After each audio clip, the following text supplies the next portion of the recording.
ഞാൻ നേരത്തെ ഒരു മെസ്സേജിൽ പറഞ്ഞിട്ടുണ്ട്, കർത്താവ് ശിഷ്യന്മാരെ തിരഞ്ഞെടുക്കുന്ന രീതി, അത് ദൈവം മനുഷ്യരെ തിരഞ്ഞെടുക്കുന്ന രീതി ദൈവത്തിൻ്റെ കാര്യങ്ങൾക്കായിട്ട് അവർക്ക് ദൈവത്തെ അറിയുവാനും ദൈവത്തിൻ്റെ പവർ അവർ റിസീവ് ചെയ്ത് ആ ദൈവത്തിൻ്റെ പവർ അവർക്ക് ഉപയോഗിക്കാനൊക്കെ അവർക്ക് അധികാരം കൊടുക്കുന്നതിന് മുമ്പേ ഒത്തിരിയേറെ ടെസ്റ്റും കാര്യങ്ങളും ദൈവത്തിൽ നിന്നുണ്ട്.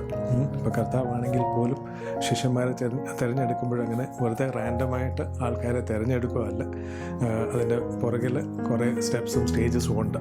ഇപ്പം കഴിഞ്ഞ ദിവസം ഞാൻ മാത്യുവിനെ ചൂസ് ചെയ്ത കാര്യവും മത്തായിയുടെ സുവിശേഷം എഴുതിയ ശിഷ്യൻ മത്തായി, അപ്പം പുള്ളിയുടെ കാര്യം പറഞ്ഞു. പുള്ളിയെ ചൂസ് ചെയ്ത കാര്യം പറഞ്ഞു. പുള്ളി ഒരു കസ്റ്റംസ് ഓഫീസറാണ്.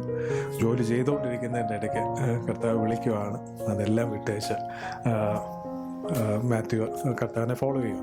അത് കഴിഞ്ഞിട്ട് ഒരു വലിയ ഫീസ്റ്റും എല്ലാം മാത്യു ഒരുക്കുന്നു. അപ്പോൾ അവിടെ ഫീസ്റ്റ് ഒരുക്കുന്നത് ആ കൂട്ടത്തിലുള്ള ആൾക്കാരും കർത്താവിനെ അറിയണം. അവർ ഏറ്റവും വലിയ ആ ഫുഡ് എന്നുള്ളതിനേക്കാളും കർത്താവിനെ പറ്റി, ആ രക്ഷകനെ പരിചയപ്പെടുത്തുവാനും ഇത് വരാനിരിക്കുന്ന ലോകത്തിലെ മിശിഹ എന്നുള്ളത് യോഹന്നാൻ പറഞ്ഞെങ്കിൽ യോഹന്നാൻ പ്രവാചകനാണ്, അത് വിശ്വസിക്കുന്നു. അഗെയിൻ ഇവരെല്ലാവരും തന്നെ യോഹന്നാൻ്റെ അടുത്ത് പോയെന്ന് പറഞ്ഞാൽ ഒരുപക്ഷെ മണിക്കൂറുകൾ നടന്ന് മരുഭൂമിയിൽ പോയി ഒരു ഭ്രാന്തനെ പോലെ ഇരിക്കുന്ന ഒരാൾ അദ്ദേഹം പ്രസംഗിക്കുന്നു. അത് പക്ഷേ അത് പ്രവാചകനാണ്. ആ പ്രവാചകൻ മാനസാന്തരപ്പെടാൻ പറയുമ്പോഴത്തേക്ക് അവർ മാനസാന്തരപ്പെടുന്നുണ്ട്. അവർ പബ്ലിക്കായിട്ട് അവർ പാപങ്ങളെ ഏറ്റു പറഞ്ഞിട്ട് അവർ മാനസാന്തരപ്പെട്ട് സ്നാനം ഏൽക്കുന്നുണ്ട്. അപ്പം ഇങ്ങനെയുള്ള ആൾക്കാരിൽ നിന്നാണ് കർത്താവ് പിന്നീട് ശിഷ്യന്മാരെ ചൂസ് ചെയ്തത്. പക്ഷെ അതിലാണെങ്കിൽ പോലും കുറേ പേര് അവിടെ തന്നെ അങ്ങ് നിൽക്കുകയാണ്. പലപ്പോഴും നമ്മൾ തെറ്റ് ചെയ്യുമ്പോഴത്തേക്ക് ദൈവത്തോട് നമ്മൾ സോറിയൊക്കെ പറയും. പക്ഷെ നമ്മുടെ ഉള്ളിൽ നിന്ന് വരുന്നൊരു സോറി അല്ലത്. നമ്മുടെ നാവും തുമ്പിൽ മാത്രം ഒരു സോറിയാണ്. നമുക്ക് ഒരു അബദ്ധം പറ്റി, അബദ്ധത്തിൻ്റെ ആയിട്ടുള്ള കോൺസിക്വൻസസ് ഉണ്ട്. ആ കോൺസിക്വൻസസ് അത് ചിലപ്പം വളരെ പെയിൻഫുള്ളായിട്ടുള്ളൊരു കോൺസിക്വൻസ് കൂടെ പോകുമായിരിക്കും. എങ്ങനെയും ആ പെയിൻ ഒഴിവാക്കുക, ആ വേദനയൊന്ന് മാറിക്കിട്ടുക എന്നുള്ളതിന് നമ്മൾ പെട്ടെന്ന് ഒരു സോറിയൊക്കെ പറയും. അത് ആൾക്കാരോടാണെങ്കിലും നമ്മൾ സോറി പറയും. പക്ഷെ നമ്മുടെ ഉള്ളിൽ നിന്ന് നമ്മുടെ മനസ്സ് മാറിയിട്ടില്ലെങ്കിൽ നമ്മൾ അതേ തെറ്റ് തന്നെ വീണ്ടും അതേ ആൾക്കാരോടും ദൈവത്തോടും നമ്മൾ ചെയ്തിരിക്കും. ഇപ്പം ഉള്ളിൽ നിന്നുള്ളൊരു മാനസാന്തരമാണെങ്കിൽ അതാണ് ആ മാനസാന്തരത്തിന് യോഹന്നാനാണെങ്കിൽ പറയുന്നുണ്ട്, മാനസാന്തരത്തിൻ്റെ ഫലങ്ങൾ കൊണ്ടുവരാൻ പറയുന്നുണ്ട്. അപ്പോൾ അതായത് മനസ്സ് മാറുക എന്നുള്ളൊരു കമ്മിറ്റ്മെൻറ്റും ഡിസിഷനും വരുമ്പോഴത്തേക്ക് നമ്മുടെ ലൈഫ് സ്റ്റൈൽ തന്നെ മാറും, നമ്മുടെ ശീലങ്ങൾ മാറും. നമ്മൾ ഏകദേശം ഒരു പ്രവൃത്തി നല്ലത് ചെയ്തു, അത് കഴിഞ്ഞിട്ട് അതൊരു ശീലമായിട്ട് മാറുന്നില്ലെങ്കിൽ നമ്മുടെ മനസ്സ് മാറിയിട്ടില്ല. അപ്പം അത് കർത്താവ് തന്നെ ദൈവരാജ്യത്തെ പറ്റി പ്രസംഗിക്കുമ്പോഴെല്ലാം തന്നെ കർത്താവ് മാനസാന്തരപ്പെടാൻ ആദ്യമേ പറയുന്നുണ്ട്. കാര്യം മനസ്സ് മാറിയില്ലെങ്കിൽ, നമ്മുടെ ഹൃദയം കൊണ്ട് നമുക്ക് മാറ്റങ്ങളുണ്ടായാലും ശീലങ്ങൾ മാറിയില്ലെങ്കിൽ ഈ ഒന്നോ രണ്ടോ നല്ല പ്രവൃത്തികൾ ചെയ്തു എന്ന് പറഞ്ഞ് ആരും ദൈവരാജ്യത്തിൽ പ്രവേശിക്കത്തില്ല. ഇപ്പം കർത്താവ് തന്നെ പറയുന്നുണ്ട്, വലിയ വലിയ അത്ഭുത പ്രവൃത്തികൾ ചെയ്തിട്ട് പോലും, വലിയ ഹീലിങ്ങും കാര്യങ്ങളൊക്കെ ചെയ്തിട്ട് പോലും മാനസാന്തരപ്പെടാൻ കർത്താവ് താമസിച്ചുകൊണ്ടിരുന്ന കഫർനഹൂമിനെയൊക്കെ കർത്താവ് ശപിക്കുകയോ ചെയ്യുന്നു. നിങ്ങൾ പാതാളത്തോളം താഴ്ന്നു പോകുമെന്ന് പറയുന്നുണ്ട്. അവർ മാനസാന്തരപ്പെട്ടില്ല. വലിയ വലിയ അത്ഭുതങ്ങൾ അവിടെ നടക്കുന്നുണ്ട്. അതായത് മാനസാന്തരം ഇല്ലാത്തവർക്ക് രോഗസൗഖ്യവും കാര്യങ്ങളും കിട്ടും. അത് വലിയ വിശ്വാസവും എല്ലാം ഏറ്റവും പെർഫെക്റ്റായിട്ട് നടക്കുന്നതുകൊണ്ട് ആണ് രോഗസൗഖ്യം കിട്ടണമെന്നില്ല. അല്ലാതെ രോഗസൗഖ്യം കിട്ടും. പക്ഷെ പിന്നീട് മാനസാന്തരപ്പെട്ടില്ലെങ്കിൽ അവരെല്ലാം നശിച്ചു പോകുന്നുണ്ട്. അത് കർത്താവ് വാൺ ചെയ്യുന്നുണ്ട്. ഇനി അപ്പോൾ യോഹന്നാൻ ഈ ഒരു മെസ്സേജ് പറയുമ്പോഴാണ് ഇവർ ഇത്രയും ദൂരെ 90 മൈലും 100 മൈലും ഒക്കെ നടന്ന് വന്ന് ഈ പ്രസംഗം കേൾക്കാനായിട്ട് വരികയും യോഹന്നാനെ ശിഷ്യപ്പെടുകയും.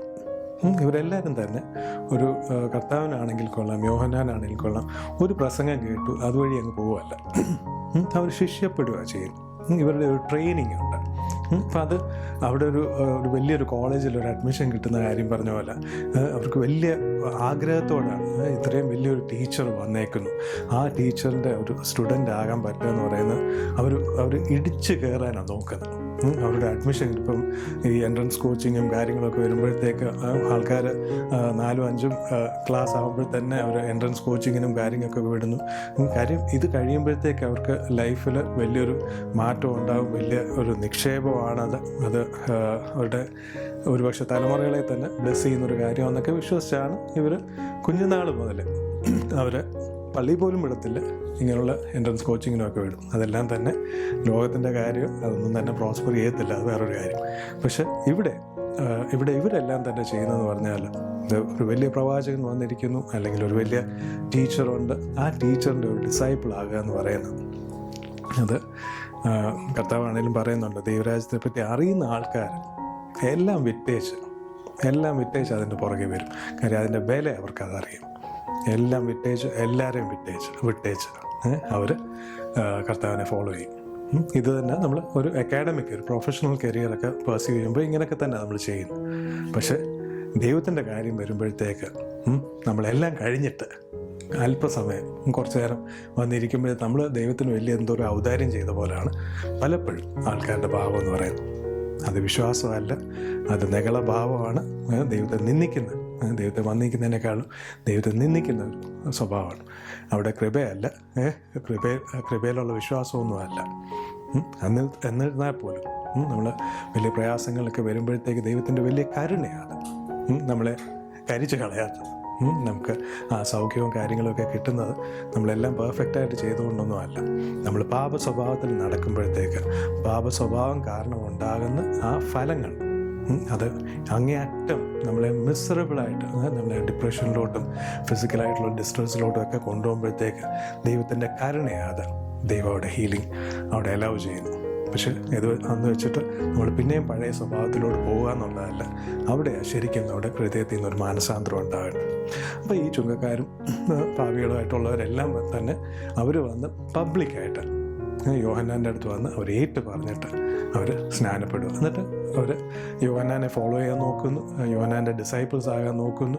പക്ഷെ അത് കഴിഞ്ഞിട്ട് യോഹന്നാൻ പറയുന്നു, ഇത് കർത്താവിനെ ചൂണ്ടിയിട്ട് പറയുന്നു, ഇതാകുന്നു ഞാൻ എന്നെക്കാളും വലിയവൻ വരാനിരിക്കുന്നു എന്നൊക്കെ പറയുന്ന യേശുവിനെ പറ്റിയാകുന്നു, ഇതാകുന്നു ലോകത്തിൻ്റെ പാപങ്ങളെ ചുമന്നൊഴിക്കുന്ന കുഞ്ഞാടെന്ന് പറഞ്ഞപ്പോഴത്തേക്ക് പലരും കർത്താവിനെ ഫോളോ ചെയ്തു. കർത്താവിനെ ഫോളോ ചെയ്തപ്പോഴാണെങ്കിൽ പോലും കർത്താവ് ആദ്യമേ എല്ലാവരെയും ഡിസൈപ്പിൾസ് ആക്കുന്നില്ല. കർത്താവ് വളരെ ചുരുക്കം പേരെ ശിഷ്യപ്പെടുത്തുന്നുള്ളൂ. അഗെയിൻ ഈ വലിയ ഒത്തിരിയും ആൾക്കാരുള്ള ചേർച്ചിലും കാര്യങ്ങളൊക്കെ നമ്മൾ പോകുമ്പോഴത്തേക്ക് നമ്മൾ ആ എണ്ണം കൂടുന്ന അനുസരിച്ച് അതിൽ ദൈവത്തിൻ്റെ പ്രസൻസ് ആണെങ്കിലും ദൈവത്തിൻ്റെ ലീഡിങ് ഉണ്ടാകണമെന്ന് നിർബന്ധമില്ല. എപ്പോഴും ഒരു ഡിസൈപ്പിൾഷിപ്പ് എന്നുള്ളത്, ആ ശിഷ്യപ്പെടുത്തുക എന്നുള്ളത്, അത് കർത്താവിൻ്റെ കൽപ്പനയുള്ളതാണ്. കർത്താവ് ഉയർത്തെണ്ണീറ്റ് കഴിഞ്ഞിട്ട് ശിഷ്യന്മാരോട് പറഞ്ഞൊരു കാര്യം എന്ന് പറഞ്ഞാൽ, നിങ്ങൾ ലോകം മുഴുവനും പോയി ടീച്ച് all nations എന്നാണ് പറഞ്ഞത്. Make disciples of all nations and teach them to observe. ഞാൻ പഠിപ്പിച്ചതൊക്കെയും ഞാൻ കൽപ്പിച്ചതൊക്കെയും അതനുസരിച്ച് പ്രമാണിപ്പാൻ നിങ്ങൾ ശിഷ്യപ്പെടുത്താനായി പറയുന്നു. ആ ഒരു കാര്യം ഈ ഞായറാഴ്ചകളിൽ മാത്രം പള്ളിയിൽ പോവുകയോ അല്ലെങ്കിൽ സൺഡേ സ്കൂളിൽ മാത്രം പോവുകയോ ചെയ്യുന്നതുകൊണ്ട് അത് കിട്ടത്തില്ല. അപ്പം യോഹന്നാനാണെങ്കിലും ജീസസിനാണെങ്കിലും ശിഷ്യന്മാരുണ്ട്. അപ്പം ഇവർ യോഹന്നാനെ വിട്ടിട്ട് യേശു ഉടനെ തന്നെ അവരെ ശിഷ്യന്മാരായിട്ട് എടുക്കുന്നില്ല. അപ്പോൾ ഇവർ ഫോളോ ചെയ്യുന്നു, ചിലർ തിരിച്ചും പോകാൻ പറ്റുന്നില്ല. അപ്പം അങ്ങനെ ചിലപ്പോൾ ഒരുപക്ഷെ ഇവരെല്ലാം തന്നെ അവരുടെ ജോലിക്കായിട്ട് പോകും. പത്രോസ് ആണെങ്കിലും യോഹന്നാനും പിന്നെ ആൻഡ്രൂ, യാക്കോബ്, ഇവരെല്ലാവരും തന്നെ ഫിഷിംഗ് അവർ പാർട്ട്നേഴ്സാണ്. അവരതിലോട്ട് പോകുന്നു. മാത്യു തിരിച്ച് കസ്റ്റംസ് ഓഫീസറായിട്ട് പോകുന്നു. അപ്പം പിന്നീട് ഒരു ഗ്യാപ്പുണ്ട്. ആ ഗ്യാപ്പിൽ ഒന്നാലോചിച്ച് വയ്ക്കുക, അവർ വലിയ ആഗ്രഹത്തോടെ കർത്താവിനെ ഫോളോ ചെയ്യാനായിട്ട് മാറിയതാണ്. അപ്പം കർത്താവ് അവരെ മൈൻഡ് ചെയ്യുന്ന പോലുമില്ല. ഈ ഒരു ടൈമിൽ എന്തുമാത്രം നിരാശ അവർക്കുണ്ടാകാം. പക്ഷെ എഗെയിൻ അവർ കർത്താവിനെ വിശ്വസിക്കുന്നു, കർത്താവിനെ അവർ ബഹുമാനിക്കുന്നു. പിന്നീട് പത്രോസിനോടാണെങ്കിലും ആ ജോലി ചെയ്ത് ഒന്നും കിട്ടാതിരിക്കുന്ന സമയത്താണ് കർത്താവ് വലയെറിയാനൊക്കെ പറയുന്നത്. അതോ ആഴത്തിൽ പോയി വലയെറിയാൻ പറയുമ്പോൾ കർത്താവ് അങ്ങയുടെ വാക്കിന് ഞാനത് ചെയ്യും എന്നുള്ള രീതിയിൽ അനുസരിക്കുകയൊക്കെ ചെയ്യും. അതായത് അവർ അങ്ങേയറ്റം ആഗ്രഹിക്കുക. ഈ ഒരു നേരത്തെ പറഞ്ഞ പോലെ ഒരു കോളേജിലോട്ടൊരു എൻട്രൻസ് കിട്ടുന്ന പോലെ ഒരു വലിയ ആഗ്രഹം, എന്നോട് ഒരു കാര്യം പറഞ്ഞല്ലോ, എന്നെ ഒന്ന് നോക്കിയല്ലോ, ഈ രീതിയിലാണ് അവർ ഒരു മനുഷ്യനെയാണ് കാണുന്നത്. എല്ലാവരും ചിലർക്ക് കർത്താവിനെ വിശ്വസിക്കുന്നില്ല, യോഹന്നാൻ പറഞ്ഞിട്ടും വിശ്വസിക്കുന്നില്ല, യോഹന്നാനെ തന്നെ പലരും വിശ്വസിക്കുന്നില്ല. കാര്യം അവരെല്ലാം തന്നെ പരീക്ഷന്മാരും അങ്ങനെയുള്ള ആൾക്കാർ, പുറമെ ഭയങ്കര ഹോളിനെസ്സിൽ നടക്കുന്ന ആൾക്കാർ. അവർ വിശ്വസിക്കുന്നില്ല, മഹാപുരോഹിതരും ആൾക്കാരും ഒന്നും വിശ്വസിക്കുന്നില്ല. പക്ഷെ ഇവർ കുറച്ച് പേര് ഇത് തന്നെയാണ് മെഷിയ എന്നുള്ളത് വിശ്വസിക്കുകയും അവർ ഏറ്റവും ആഗ്രഹത്തോടു കൂടിയാൽ ആ കർത്താവിനെ ഒന്ന് ഫോളോ ചെയ്യാൻ പറ്റിയാൽ, കർത്താവ് പറയുന്നൊന്ന് കേൾക്കാൻ പറ്റിയാൽ, അവർ രാത്രി മുഴുവനും അധ്വാനിച്ചിട്ടാണെങ്കിലും അവരൊന്നും കിട്ടാതിരിക്കുന്ന സമയത്താണെങ്കിൽ പോലും അവർ കർത്താവിൻ്റെ വചനം കേൾക്കാനായിട്ട് പിന്നെയും മണിക്കൂറുകൾ സമയം ചെലവഴിക്കുക. അപ്പം എഗെയിൻ അങ്ങനൊരു പീരീഡിലാണ് അവർ ഒരു വർഷം നിരാശപ്പെട്ടു പോകാം, ഒരു ഡിസപ്പോയിൻമെൻറ്റ്. കർത്താവ് തിരഞ്ഞെടുക്കുന്നില്ല അവരെ. യോഹന്നാൻ്റെ ശിഷ്യന്മാരായിരുന്നു. അപ്പോൾ ഈ ഒരു കാലഘട്ടത്തിൽ ആ ഒരു ടൈം പീരീഡ് എന്ന് പറയുന്നത് പലപ്പോഴും നമുക്ക് പ്രാർത്ഥിക്കുമ്പോഴാണെങ്കിൽ പോലും ഉടനെ ഒരു ആൻസർ കിട്ടിയില്ലെങ്കിൽ നമ്മൾ ദൈവത്തോട് പിണങ്ങിക്കളയും. എപ്പോഴും ഓർത്തോണം, വചനം എന്ന് പറയുന്നത് ഒരു വിത്തിൽ നിന്ന് ഫലം ഉണ്ടാകുന്ന ഒരു വൃക്ഷവും ആ വൃക്ഷത്തിൽ നിന്ന് ഫലം ഉണ്ടാകാനായിട്ട്, ആ റിസൾട്ട്സ് ഉണ്ടാകാനായിട്ട് ഒരു ടൈം പീരീഡ് ഉണ്ട്. അത് ലൂക്കോസിൻ്റെ സുവിശേഷത്തിൽ വിതയ്ക്കുന്നതിൻ്റെ ഉപമ പറയുമ്പോഴാണെങ്കിൽ പോലും ആ സീഡ് എന്ന് പറയുന്നത്, ആ വിത്തെന്ന് പറയുന്നത് അത് അധികം എൻഡ്യൂറൻസിലൂടെ, അതിന് ഹുപ്പമോനെ അങ്ങനെ ഒരു വാക്കാണ് ഗ്രീക്കിൽ പറയുന്നത്. അപ്പം എന്തൊക്കെ എതിർപ്പുകൾ ഉണ്ടായെന്ന് പറഞ്ഞാൽ പോലും ആ വിശ്വാസത്തിൽ നിന്ന് മാറി നിൽക്കാതെ, ദൈവം ഒരു കാര്യം എന്നെ ഏൽപ്പിച്ചതാണോ, ദൈവം എന്നോട് ഒരു കാര്യം പറഞ്ഞതാണോ, ദൈവത്തിൽ സംശയിക്കാതെ ആ ഒരു മനുഷ്യൻ എന്ന് പറയുന്നത് അവനൊരു ലക്ഷ്യമുണ്ട്.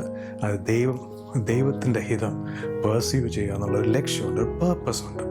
ആ പേർപ്പസിൽ നിന്ന് അവൻ മാറത്തില്ല. എന്തൊക്കെ എതിർപ്പുകൾ ഉണ്ടായെന്ന് പറഞ്ഞാൽ പോലും അവൻ എന്നും ചെയ്യേണ്ട കാര്യങ്ങൾ, ഞാൻ പറഞ്ഞല്ലോ നല്ല ശീലങ്ങളെന്ന് പറഞ്ഞാൽ, പലപ്പോഴും നമ്മളൊരു നല്ല ശീലം തുടങ്ങിയിട്ട് ഒരു ചെറിയൊരു ഡിസ്ട്രാക്ഷൻ വരുമ്പോഴത്തേക്ക് നമ്മൾ പിന്നെയും പഴയ ദുശീലങ്ങളിലേക്ക് പോകും. കാര്യം ദുശീലങ്ങൾക്ക് നമ്മൾ പ്രത്യേകിച്ചൊന്നും ചെയ്യേണ്ട കാര്യമില്ല. അത് ജഡപ്രകാരമുള്ള സ്വഭാവം നമുക്ക് നാച്ചുറലി എളുപ്പമാണ്. പക്ഷെ നല്ല ശീലങ്ങളെന്ന് പറയുന്നത് എപ്പോഴും അത് നമ്മൾ ചെയ്യാൻ തുടങ്ങുമ്പോൾ തന്നെ ഒത്തിരിയേറെ റെസിസ്റ്റൻസും കാര്യങ്ങളും ഉണ്ട്. അപ്പോൾ ഒത്തിരിയേറെ ആ ഒരു എൻഡ്യൂറൻസ് എന്ന് പറയുന്നത്, എൻഡ്യൂറൻസ്, ആ ഒരു അത്രയും എഫ്ലിക്ഷൻസ് ആണെങ്കിൽ ഇവരെല്ലാം തന്നെ വിശ്വാസത്തിൽ വന്നപ്പോഴത്തേക്ക് പലരും ഇവരെ തള്ളിക്കളയുന്നുണ്ട്, പലരും പള്ളിയിൽ നിന്ന് പുറത്താക്കുന്നുണ്ട്. കർത്താവ് പിന്നെയും പറഞ്ഞു, നിങ്ങളെ പള്ളിയിൽ നിന്ന് പുറത്താക്കുന്നതിന് ഇപ്പോഴും അത് നടക്കുന്നൊരു കാര്യമാണ്. ഇപ്പോഴും പലപ്പോഴും നമ്മൾ വചനം നമ്മൾ അറിഞ്ഞിട്ട് നമ്മൾ ബൈബിള് അറിഞ്ഞു, ബൈബിള് വായിക്കുന്നു, ബൈബിൾ പഠിക്കുന്നു. അപ്പം അതനുസരിച്ച് നമ്മൾ ജീവിക്കാനോ പറയാനോ പള്ളികളിൽ പോലും പലപ്പോഴും അത് സമ്മതിക്കത്തില്ല, പള്ളിയിൽ നിന്ന് പുറത്താക്കും. അത് കർത്താവ് തന്നെ പറഞ്ഞിട്ടുണ്ട്, കർത്താവിനെയും പുറത്താക്കിയിട്ടുണ്ട്. ദേവാലയത്തിൽ നിന്ന് തന്നെ അവർക്ക് ശത്രുക്കൾ ഉണ്ടായിട്ടുണ്ട്. അവിടെ എൻ്റെ പിതാവിൻ്റെ ഭവനം എന്ന് പറയുന്നത് പ്രാർത്ഥനാലയമാണ്. My father's house shall be called the house of prayer. അത് നിങ്ങൾ കള്ളന്മാരുടെ ഗുഹയാക്കി തീർത്തു. അത് പരീക്ഷന്മാരും ഇങ്ങനെയുള്ളവരുടെ കാര്യമാണ് പറയുന്നത്. അവിടെ റിലീജിയസ് ആയിട്ടുള്ള ആക്ടിവിറ്റിയൊക്കെ നടക്കുന്നുണ്ട്, പക്ഷെ അത് കള്ളന്മാരുടെ ഗുഹയാണ്. അവരെല്ലാം പുറത്താക്കിയിട്ട് കർത്താവ് ചെല്ലുമ്പോഴത്തേക്ക് കർത്താവ് പഠിപ്പിക്കുകയും കർത്താവ് ഹീൽ ചെയ്യുകയും ചെയ്യുന്നുണ്ട്. ഇന്നും പഠിപ്പിക്കുന്നതും ഹീൽ ചെയ്യുന്നതും പലപ്പോഴും പുറത്താണ്. അങ്ങനെ ചെയ്യുന്നവർ പലപ്പോഴും പള്ളിയിൽ നിന്ന് പുറത്താക്കാറുണ്ട്.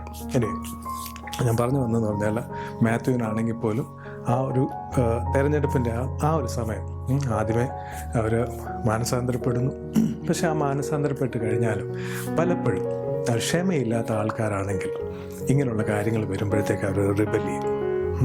അവർ ഭയങ്കരമായിട്ട് അവർ അപ്സെറ്റാവും, അവർ ഒഫൻഡഡ് ആവും, അവർ ഇടറിപ്പോവും. ഞാൻ ഇത്രയൊക്കെ ചെയ്തിട്ടും ദൈവം എന്നെ തിരിഞ്ഞു നോക്കിയില്ലല്ലോ. ഈ ഒരു ആറ്റിറ്റ്യൂഡ് പലപ്പോഴും അവർക്ക് പിന്നീടുള്ള അവരുടെ തെരഞ്ഞെടുപ്പിനെ, അവരുടെ അപ്പോയിൻമെൻറ്റിനെ അത് തടസ്സപ്പെടുത്തുന്നൊരു കാര്യമാണ്. നമ്മൾ ക്ഷമയോടെ ദൈവം ഒരു കാര്യം ഏൽപ്പിച്ചാണ്, ദൈവത്തിനൊരു ടൈമിംഗ് ഉണ്ട്. ആ ടൈമിങ്ങിനായിട്ട് സംശയിക്കാതെ ദൈവത്തിൻ്റെ വചനത്തിൽ മുറുകെ പിടിക്കുക, വിശ്വസിക്കുക, അനുസരിക്കുക. നമ്മുടെ ശീലങ്ങൾ മാറ്റാനുണ്ടെങ്കിൽ ആ ശീലങ്ങൾ മാറ്റുക. അവിടെ ദൈവം തിരഞ്ഞെടുക്കുകയും ചെയ്യും, ദൈവം നമ്മളെ ഉപയോഗിക്കുകയും ചെയ്യും. ഒത്തിരി അനുഗ്രഹങ്ങളുണ്ടാകട്ടെ. Thank you.